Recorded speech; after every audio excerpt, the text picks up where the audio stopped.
Rural hospitals are in a difficult spot right now. COVID-19 is hitting them harder than many metropolitan hospitals, and staffing is much lower. Scripps reporter Dan Grossman has more on the dire situation that continues to get worse as staff members start getting COVID-19 themselves.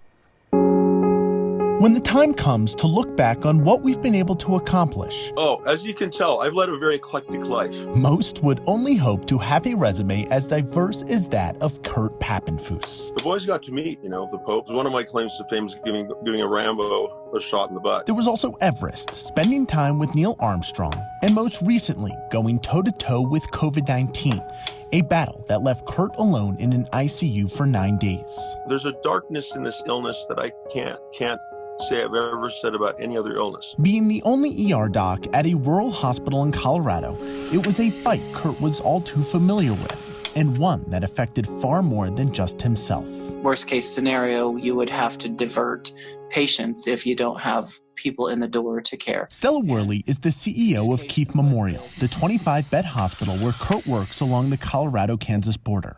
Kurt's illness sent her unit into a tailspin as they frantically looked for his replacement. We are a trauma level 4 hospital, so keeping that physician on staff 24/7 is what we are required to do. And it is getting to be more of a challenge to have hired physicians out here in rural. According to the National Center for Biotechnology Information, about 20% of our nation's population lives in rural areas, yet less than 10% of our nation's physicians practice there.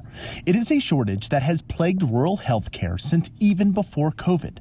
For Stella, it meant a search for an ER doc that ended with a fill-in who had to drive 10 hours from Texas last minute to cover for 2 weeks while Kurt recovered. And I'm very worried about rural healthcare because a lot of rural healthcare is teetering on the brink right now. According to CDC data, COVID is killing rural Americans at a rate 3.5 times higher than those living in metropolitan areas, bringing this issue to a head. If everybody wants to do a miracle, just sit down right now with me and take a big breath in and a big breath out.